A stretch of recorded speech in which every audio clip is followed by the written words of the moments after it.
Selamat pagi jemaat seluruhnya. Warta Lisan 4 Oktober 2020. Bapak, Ibu, dan saudara-saudara yang dikasihi Tuhan Yesus Kristus, Majelis Jemaat mengucapkan selamat berbakti dalam ibadah online. Tuhan memberkati kita. Sebelum kebaktian pada hari ini kita mulai, kami mohon perhatian saudara-saudara untuk beberapa warta sebagai berikut. 1. Kebaktian pada hari ini dilayani oleh Pendeta Nugraheni Isawara Adi. Kiranya pelayanannya menjadi berkat bagi kita semua. 2. Mulai hari ini kita akan memasuki bulan keluarga 2020. Seluruh kegiatan bulan keluarga akan dilaksanakan secara online. Kami mengundang seluruh anggota jemaat dan simpatisan GKI Buaran mengambil bagian dalam kegiatan-kegiatan yang diselenggarakan. Untuk informasi kegiatan-kegiatan bulan keluarga akan dibagikan melalui WA grup wilayah masing-masing. Kiranya segala keterbatasan saat ini tidak mengurangi makna dan sukacita kita untuk menghayati bulan keluarga tahun ini. Demikian warta lisan yang dapat kami sampaikan. Warta selengkapnya dapat dibaca di warta jemaat yang sudah dibagikan melalui koordinator wilayah masing-masing. Atas perhatiannya kami ucapkan terima kasih. Tuhan Yesus memberkati.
Bersama-sama memasuki ibadah kita saat ini dengan sebuah pengakuan dan keyakinan bahwa pertolongan kita adalah dalam nama Tuhan yang menjadikan langit dan bumi, yang kasih setianya dari sekarang sampai selama-lamanya.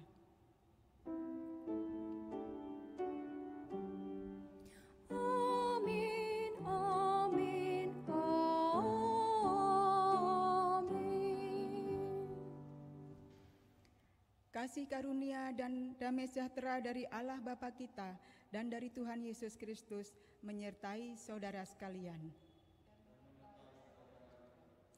Silakan duduk.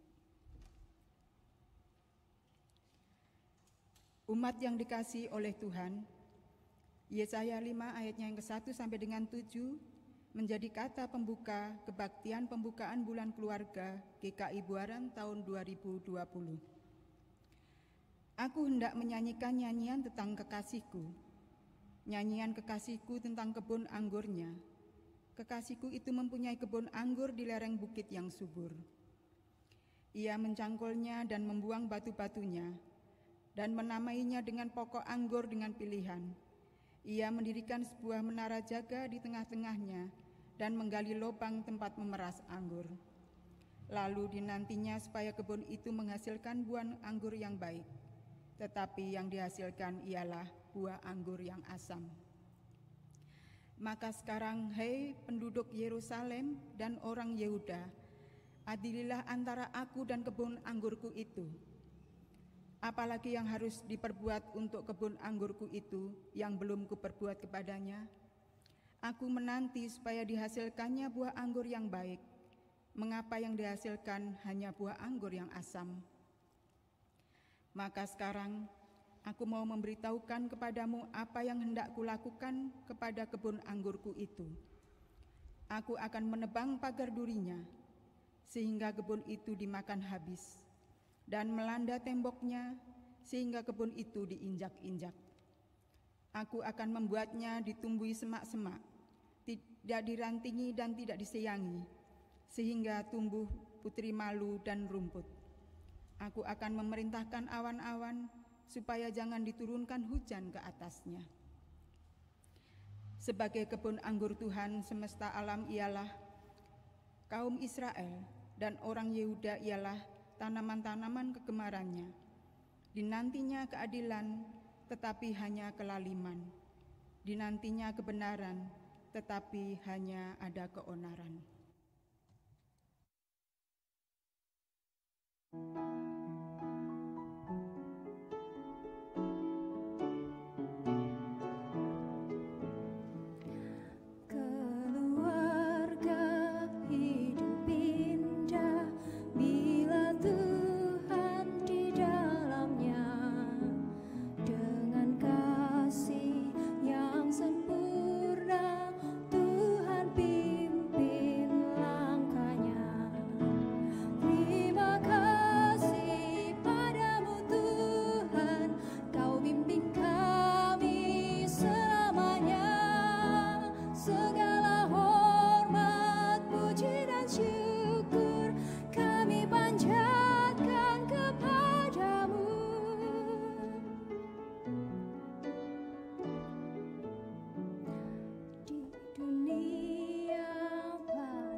Saudara-saudara, pada saat ini marilah kita merendahkan hati kita di hadapan Tuhan. Kita akan mengakui segala dosa dan kesalahan kita di hadapan Tuhan. Umat diundang untuk mengaku dosa secara pribadi terlebih dahulu.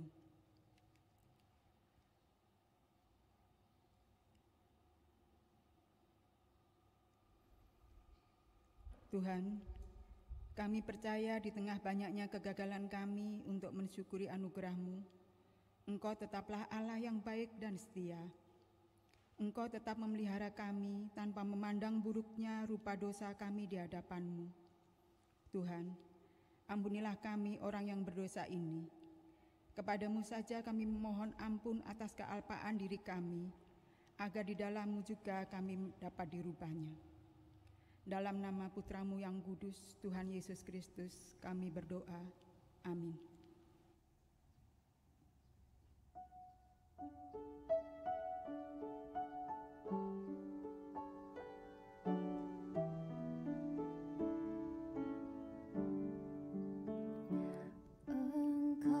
Sabar menanti sedih.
untuk berdiri. Saudara-saudara yang dikasihi Tuhan Yesus Kristus, dengan ini saya menyampaikan berita anugerah yang Tuhan nyatakan bagi kita semua. Firman Tuhan dalam Mazmur 103 ayat yang ke-8 sampai dengan 13 tertulis demikian. Tuhan adalah penyayang dan pengasih, panjang sabar dan berlimpah kasih setia. Tidak selalu Ia menuntut dan tidak untuk selama-lamanya Ia mendendam. Tidak dilakukannya kepada kita setimpal dengan dosa kita, dan tidak dibalasnya kepada kita setimpal dengan kesalahan kita. Tetapi setinggi langit di atas bumi, demikian besarnya kasih setianya atas orang-orang yang takut akan Dia. Sejauh timur dari barat, demikian dijauhkannya daripada kita pelanggaran kita. Seperti Bapa sayang kepada anak-anaknya, demikian Tuhan sayang kepada orang-orang yang takut akan Dia. Demikianlah berita anugerah dari Tuhan. Syukur pada Allah.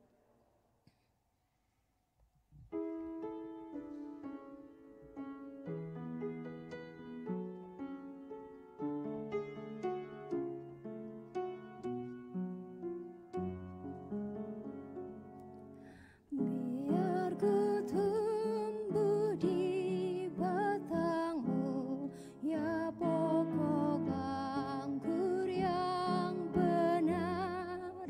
Nikaya kau hidupkan daku menjadi ranting yang segar. Jika engkau beri berkat, aku berbuah yang lebat. Tak mungkin aku kan mandiri, aku lemah di luarmu, hanya di dalammu sendiri limpahlah hidup bagiku. Olehmu buahku lebat yang tak berbuah di kerat.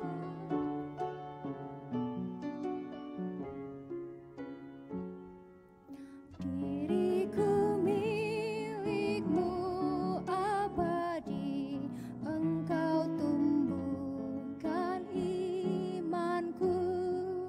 Yang dalam aku kau mulai, kau sempurnakan bagimu.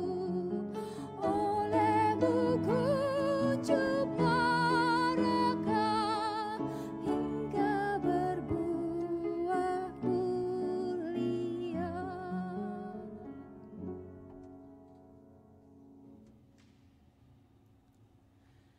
Mari saudara-saudara, sebelum kita membaca dan merenungkan firman Tuhan, kita berdoa.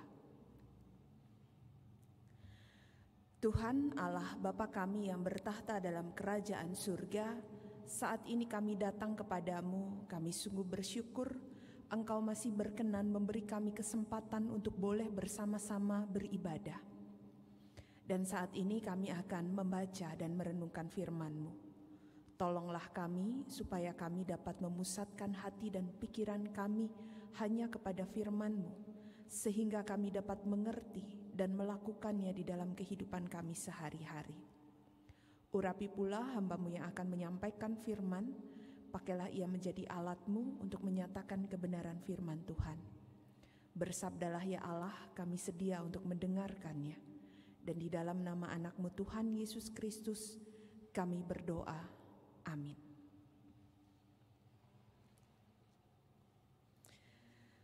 Saudara-saudara, bacaan kita pada hari ini diambil dari Matius pasal yang ke-21. Matius pasal 21 kita akan membaca ayat 33 hingga 46. Matius pasal 21 ayat 33 hingga ayat 46. Dengarkanlah suatu perumpamaan yang lain. Adalah seorang tuan tanah membuka kebun anggur dan menanam pagar sekelilingnya. Ia menggali lubang tempat memeras anggur dan mendirikan menara jaga di dalam kebun itu. Kemudian ia menyewakan kebun itu kepada penggarap-penggarap lalu berangkat ke negeri lain. Ketika hampir tiba musim panen, ia menyuruh hamba-hambanya kepada penggarap-penggarap itu untuk menerima hasil yang menjadi bagiannya. Tetapi penggarap-penggarap itu menangkap hamba-hambanya itu.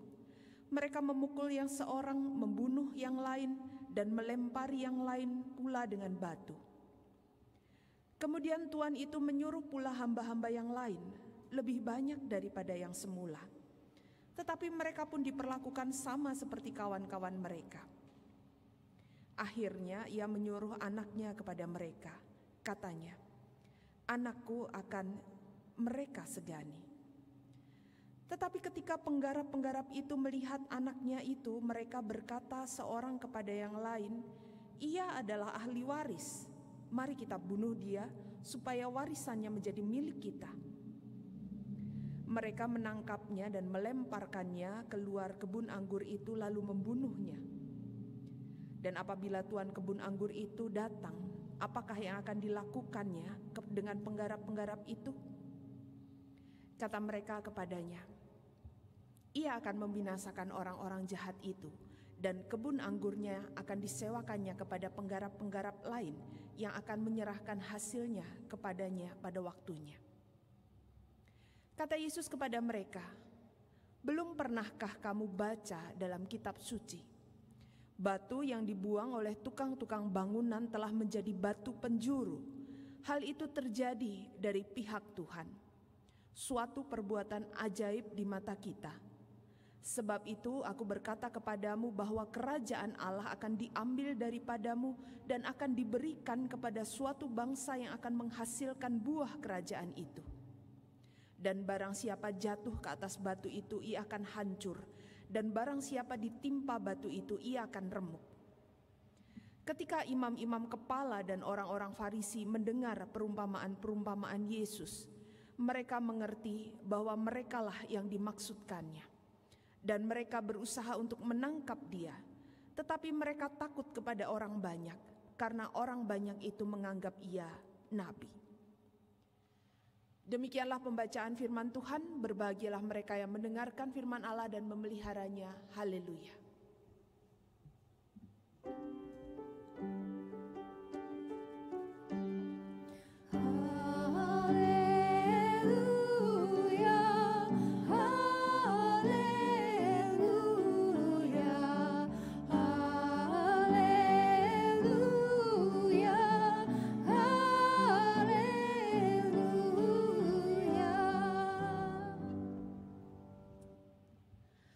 Saudara-saudara yang dikasihi oleh Tuhan Yesus Kristus, kebun anggur memang menjadi sesuatu yang berharga dalam kehidupan orang Israel. Anggur itu menjadi barang dagangan yang memiliki nilai jual yang sangat tinggi. 2 minggu lalu kita bersama-sama merenungkan perumpamaan tentang kebun anggur, dan demikian pula hari ini. 2 bagian bacaan kita, Yesaya 5 yang menjadi kata pembuka ibadah ini, juga Matius 21 mengisahkan hal yang sama, yaitu perumpamaan tentang kebun anggur untuk menunjukkan berharganya umat Tuhan di mata sang pemilik kebun anggur. Bagian pertama yang akan kita renungkan, saudara-saudara, Yesaya 5 ayat 1 sampai yang ke-7. Berkisah tentang puisi yang menggambarkan kasih Allah dan sikap umat pilihan Allah. Yesaya menggambarkan kasih Allah itu seperti seseorang yang memiliki kebun anggur. Si pemilik kebun anggur ini menginginkan kebun anggurnya menghasilkan buah dengan kualitas yang sangat baik, yang harus menguntungkan seperti layaknya anggur kualitas istimewa. Sehingga apa yang dilakukannya, saudara-saudara, dia merawat dengan sepenuh hati. Dia dengan sangat telaten, dengan sangat teliti, dengan sungguh-sungguh merawat kebun anggur itu. Dia dengan profesional merawat kebun anggur itu. Tetapi apa yang didapatnya?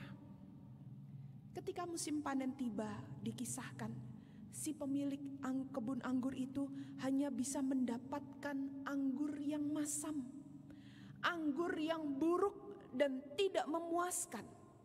Dan tentu saja ini sangat mengecewakan si pemilik kebun anggur, sehingga dia akhirnya berketetapan untuk membiarkan kebun anggurnya begitu saja, menghukum kebun anggurnya dengan tidak lagi mau merawatnya. Dan saudara-saudara, kisah ini ingin menggambarkan hubungan antara Allah dengan Israel. Kebun anggur itu seumpama bangsa Israel, dan sang pemilik kebun itu adalah Allah sendiri. Kalau diungkapkan dalam satu kalimat, saudara-saudara, saya mau mengungkapkan perikop ini, kurang baik apa sih Allah kepada Israel? Kurang baik apa Allah kepada Israel? Israel itu selalu bangga dengan statusnya sebagai umat Allah. Namun kebanggaan itu tidak dibarengi dengan sikap yang benar, sikap yang menghasilkan buah sesuai dengan apa yang diinginkan Tuhan. Begitu pula dengan bacaan Injil kita, saudara-saudara.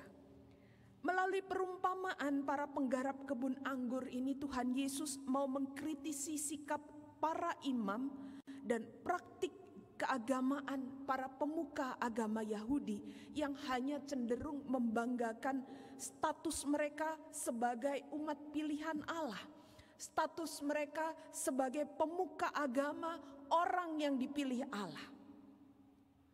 Orang Yahudi selalu menganggap bahwa mereka ini adalah umat pilihan Allah, satu-satunya umat pilihan Allah. Mereka memiliki hak istimewa, mereka merasa jika sudah melakukan semua ketetapan dan ketentuan hukum Yahudi, maka secara otomatis Allah akan memperhitungkan mereka. Tapi status itu yang dipandang sebagai sesuatu yang sangat penting di atas segala-galanya. Bahkan di atas Allah sendiri, sang pemberi anugerah. Dan ini tercermin dari perumpamaan yang disampaikan oleh Tuhan Yesus. Tuhan adalah sang pemilik kebun anggur. Hamba-hamba yang diutus itu adalah para nabi yang ditolak bahkan dibunuh. Anak pemilik kebun anggur itu adalah Tuhan Yesus sendiri yang pada akhirnya juga menghadapi nasib yang sama dengan para hamba yang sudah diutus sebelumnya. Status sebagai para penggarap yang dipercaya itu tidak dijalankan dengan baik. Bahkan mereka menganggap sang pemilik dan utusan-utusannya itu sebagai musuh yang harus dikalahkan karena dianggap menjadi ancaman bagi mereka. Mereka berlaku seolah-olah kebun anggur itu milik mereka sendiri. Mereka ini menjadi orang-orang yang tidak tahu diri, padahal mereka mestinya merasa terhormat dipanggil ikut serta merawat kebun anggur sang Tuhan. Mereka tidak diperlakukan sebagai budak, tetapi mereka diberi kepercayaan, mereka diberi kuasa untuk mengurus kebun anggur milik sang Tuhan. Tetapi kesempatan ini tidak dilihat sebagai anugerah yang berharga. Penggarap-penggarap itu sudah menerima anugerah, tetapi mereka kemudian malah justru menjadi penghalang, menjadi penghambat bagi anugerah Tuhan itu hadir dalam kehidupan orang lain. Saudara-saudara yang dikasihi oleh Tuhan Yesus Kristus, dari dua bacaan kita hari ini paling tidak ada dua pesan yang ingin disampaikan. Yang pertama, saudara-saudara, keluarga Kristiani adalah kebun anggur Tuhan. Tuhan sudah merawat kita dengan sepenuh hati. Begitu juga dengan keluarga kita. Keluarga kita ini juga kebun anggurnya Tuhan. Tuhan merawatnya, Tuhan memberikan berkat, Tuhan menghadirkan anak-anak, menjagai kita, hadir di dalam setiap pergumulan kita, menjamin kehidupan kita bahkan di dalam masa pandemi yang sulit ini. Bahkan Tuhan memberikan keselamatan, kehidupan yang kekal bagi kita. Pertanyaannya, apa respon yang pantas yang bisa kita berikan kepada Tuhan? Respon yang pantas hanya satu, saudara-saudara, yaitu menjadi kebun anggur yang baik. Menjadi kebun anggur yang baik sehingga bisa menghasilkan buah anggur yang baik, yang berkualitas istimewa, sesuai dengan apa yang diharapkan sang pemilik kebun anggur. Dan yang kedua, saudara-saudara, perumpamaan tentang penggarap kebun anggur ini mau mengingatkan kita supaya kita tidak menjadi seperti penggarap-penggarap kebun anggur yang ada dalam perumpamaan yang disampaikan oleh Yesus. Sebagai orang tua, misalnya bagaimana kita bisa menjadi jalan yang mempertemukan anak-anak kita dengan Tuhan. Menjadi teladan yang baik bagi generasi yang lebih muda dalam hal beriman kepada Tuhan. Saudara-saudara yang dikasihi oleh Tuhan Yesus Kristus, baiklah kita ambil satu peranan penting sebagai kebun anggur Tuhan dalam kaitan kehidupan anak-anak yang sudah diberikan kepada kita. Tidak dapat dipungkiri saudara-saudara bahwa keluarga itu memegang peranan yang sangat penting dalam tumbuh kembang seorang anak. Sehingga tidak mengherankan kalau ada semacam puisi yang berbunyi demikian, saudara-saudara. Jika anak dibesarkan dengan kecaman, ia belajar menyalahkan. Jika anak dibesarkan dengan permusuhan, ia belajar kekerasan. Jika anak dibesarkan dengan celaan, ia belajar menjadi rendah diri. Jika anak dibesarkan dengan rasa malu, ia belajar merasa bersalah. Jika anak dibesarkan dengan dorongan semangat, ia belajar percaya diri. Jika anak dibesarkan dengan pujian, ia belajar untuk menghargai. Jika anak dibesarkan dengan kejujuran, ia belajar tentang keadilan. Jika anak dibesarkan dengan keamanan, ia belajar tentang iman. Jika anak dibesarkan dengan restu, ia belajar menyukai diri sendiri. Jika anak dibesarkan dengan kasih sayang, ia belajar mengasihi dunia. Saudara-saudara, keluargaku adalah kebun anggurnya. Berarti bahwa kita semua dipanggil untuk menghasilkan buah yang baik, menjadi teladan bagi anak-anak kita, bagi generasi yang lebih muda. Dan kalau mulai hari ini kita bersama-sama memasuki bulan keluarga.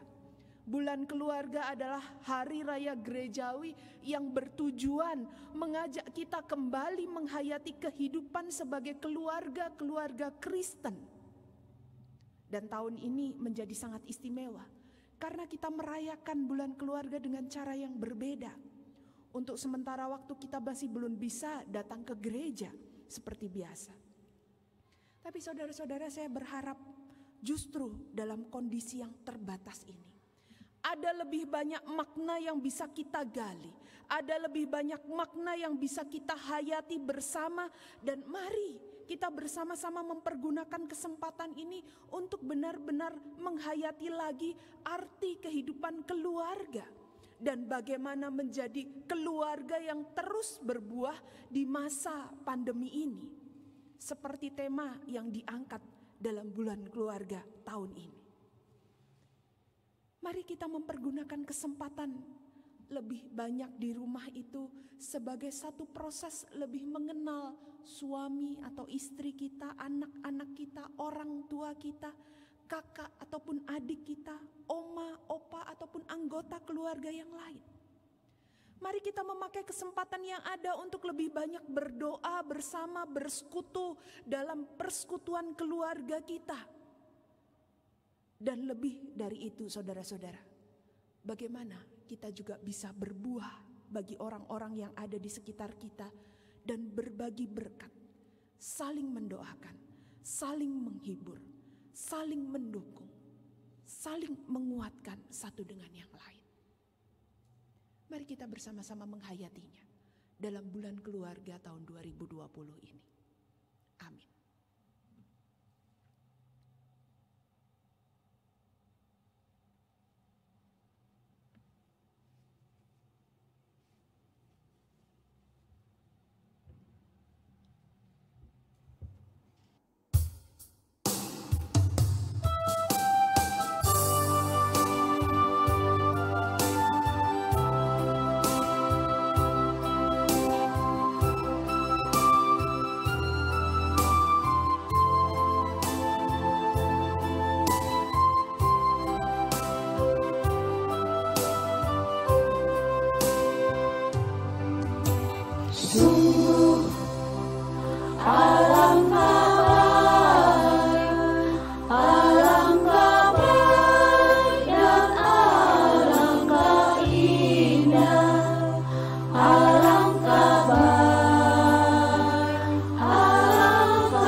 Marilah kita bersama dengan umat Allah di masa lalu, masa kini, dan masa depan, mengingat pengakuan pada baptisan kita menurut pengakuan iman rasuli demikian.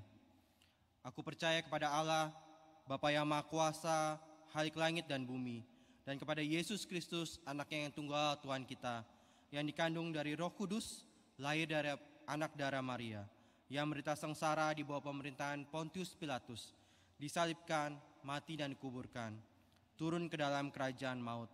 Pada hari yang ketiga, bangkit pula dari antara orang mati, naik ke surga, duduk di sebelah kanan Allah, Bapa yang Maha Kuasa, dan dari sana Ia akan datang untuk menghakimi orang yang hidup dan yang mati. Aku percaya pada Roh Kudus, gereja yang kudus dan am, persekutuan orang kudus, pengampunan dosa, kebangkitan orang mati, dan hidup yang kekal. Amin.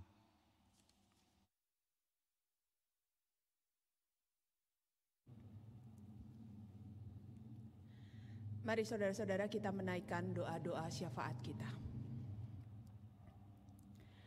Tuhan Allah Bapa kami yang bertahta dalam kerajaan surga, kami datang kepadamu.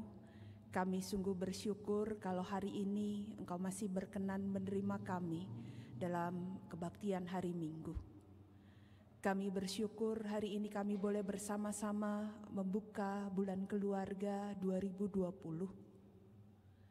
Kami memohon Bapa, kiranya Engkau terus menolong kami, supaya kami boleh terus menyadari bahwa keluarga kami adalah kebun anggur Tuhan, yang sudah dirawat, yang sudah dipelihara dengan sangat baik oleh sang pemiliknya.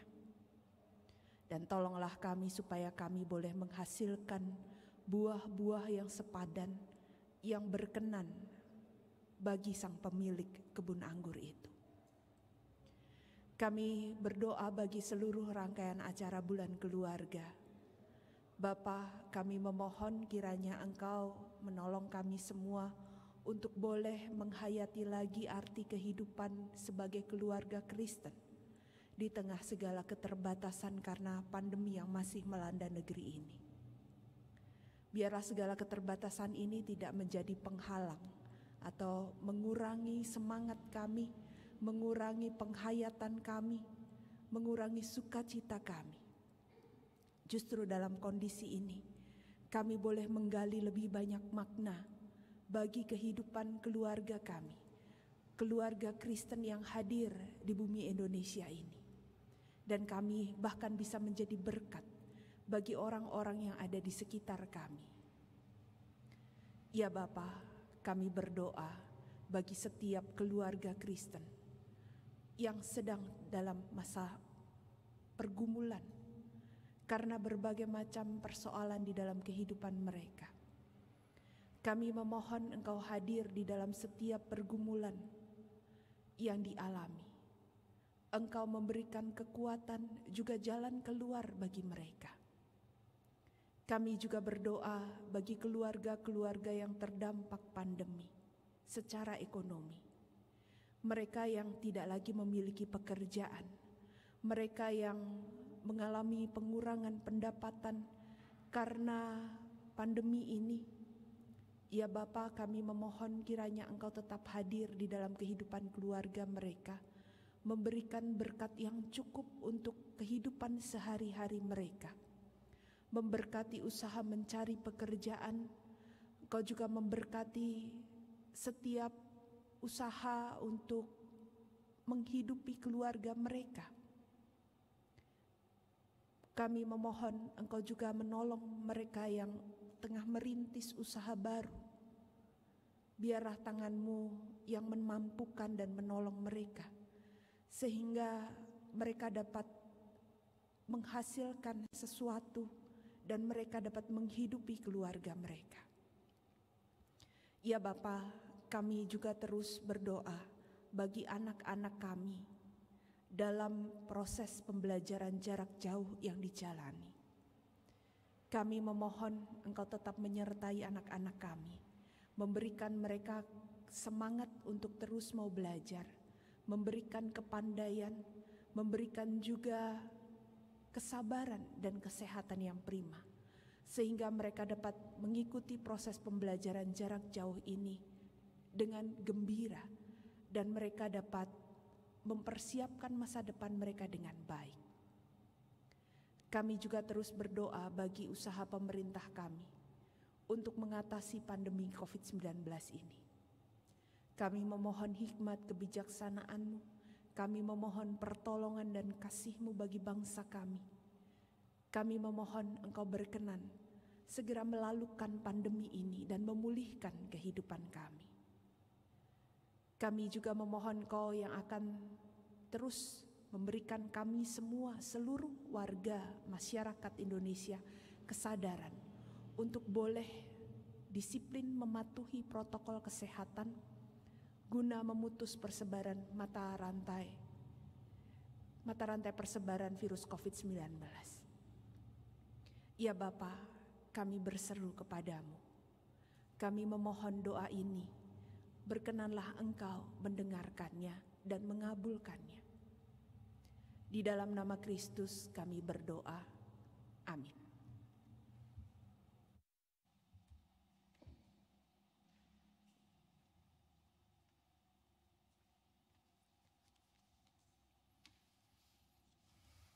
Umat yang dikasihi Tuhan Yesus Kristus, kehidupan kita mungkin belum ada dalam situasi yang tenang dan stabil. Namun di dalam anugerah dan kasih-Nya yang nyata itu, kita tahu tidak perlu kecemasan dan kekhawatiran menguasai diri kita secara berlebihan. Maka marilah tetap menyatakan yang terbaik kepada Tuhan, salah satunya lewat persembahan yang kita berikan. Firman-Nya dalam Ibrani 13 ayat 15-16 berbunyi demikian.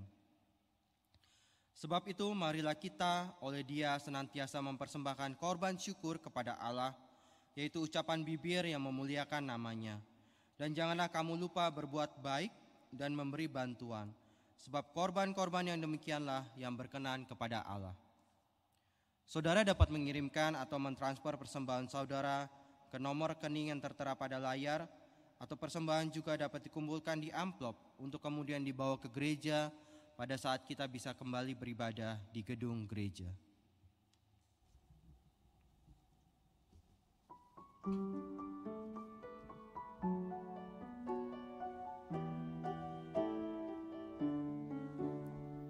Marilah memuji Allah Maha Tinggi pada hari ini, hari bahagia, karena besarlah kasih setianya.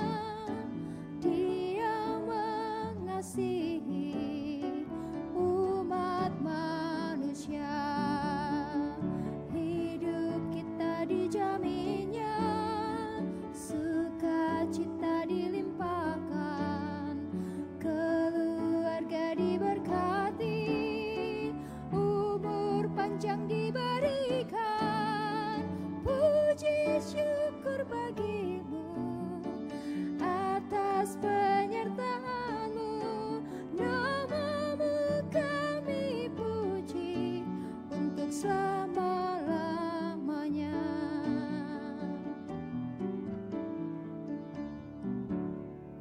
Marilah memuji Allah Maha Tinggi pada hari ini, hari bahagia, karena besarlah kasih setianya. Dia mengasihi umat manusia. Hidup kita dijaminnya, sukacita dilimpahkan, keluarga diberkati, umur panjang diberikan.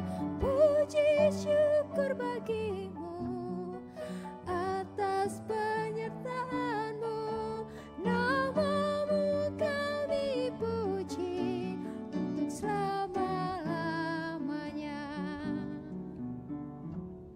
Mari kita membawa persembahan di dalam doa.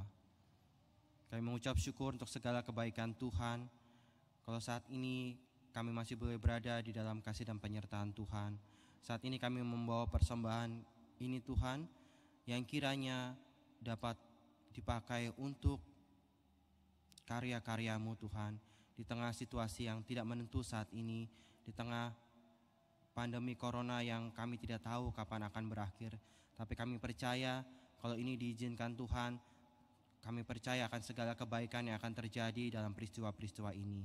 Oleh karena itu Tuhan, biarlah Tuhan berkenan memberkati persembahan ini supaya boleh berkarya lebih luas, tidak hanya dalam gereja dan juga tapi juga kepada jemaat-jemaat di luar sana dan juga kepada masyarakat. Terima kasih untuk segala kebaikan Tuhan, dan biarlah kami boleh tetap mempunyai iman percaya, kami boleh tetap berserah, dan kami boleh tetap mempersembahkan tubuh dan jiwa kami sebagai persembahan yang hidup di hadapan Tuhan. Di dalam nama Tuhan Yesus kami berdoa. Amin.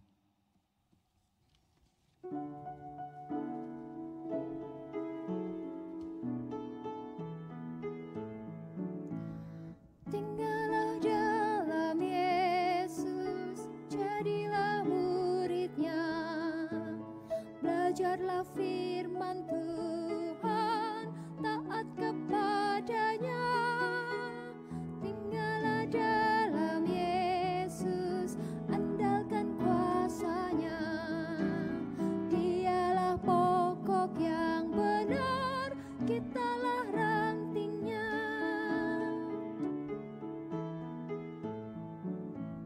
Kita sebagai ranting pasti berbuahlah, asal dengan setia tinggal di dalamnya.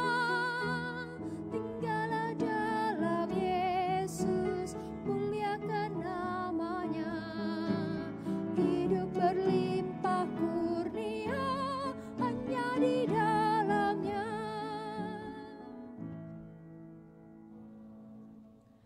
Saudara-saudara, kini arahkanlah hatimu kepada Tuhan. Jadilah saksi Kristus.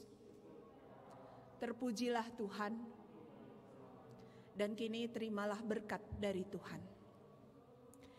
Tuhan memberkati engkau dan melindungi engkau. Tuhan menyinari engkau dengan wajah-Nya dan memberi engkau kasih karunia. Tuhan menghadapkan wajah-Nya kepadamu dan memberi engkau damai sejahtera.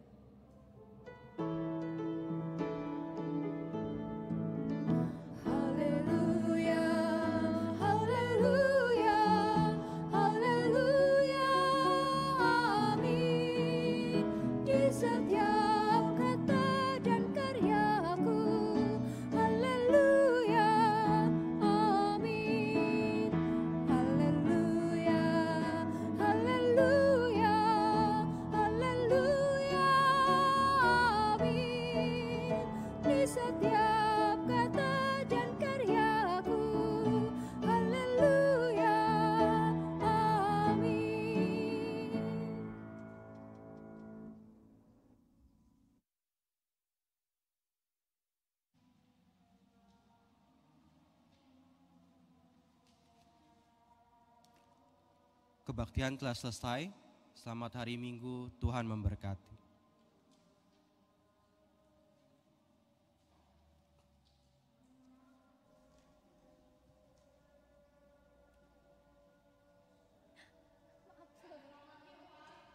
Udah kan, Van? Udah kan belum nih?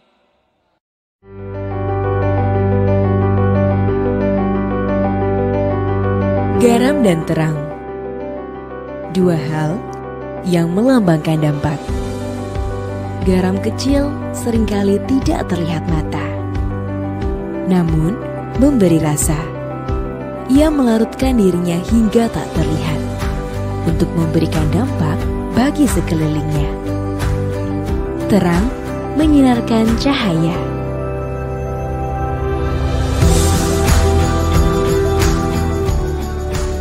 Membuat keindahan terlihat dan nyata.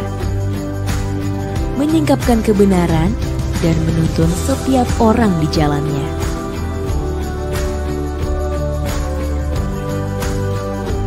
Menjadi garam berarti setia dalam mengerjakan panggilan, sekalipun tidak seorang pun melihatnya.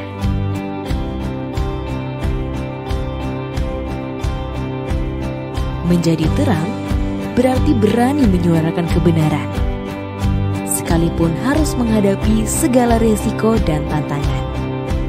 BPK Penabur Jakarta adalah lembaga pendidikan milik Gereja Kristen Indonesia Sinode Wilayah Jawa Barat yang berdiri pada tahun 1950 dan saat ini mengelola 80 sekolah dengan lebih dari 32.000 peserta didik.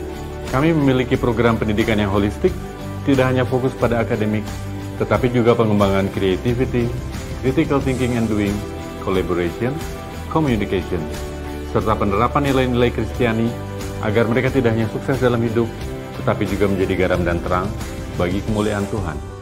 Perintah Tuhan untuk menjadi garam dan terang menjadi dasar kami melangkah, membangun pendidikan Kristen unggul dalam iman, ilmu, dan pelayanan. Iman dalam Kristus menjadi landasan utama. Saya bersyukur dan bangga menjadi bagian dari keluarga besar BPK Penabur Jakarta, tempat di mana saya berkarya, mengembangkan diri, serta bertumbuh dalam iman.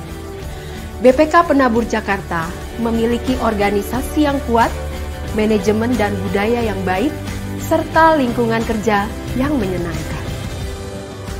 Ilmu kami tumbuhkan sesuai dengan talenta yang dikaruniakan Tuhan bagi mereka. Pelayanan menjadi wujud syukur atas anugerah Tuhan agar kami bisa menjadi saluran berkat bagi sesama. Melalui iman, ilmu, dan pelayanan, kami ingin melahirkan generasi yang best. Be Thought, Excel Worldwide, Share with Society, dan Trust in God. Inilah tekad kami, dan semuanya berawal di sini, di BPK Penabur.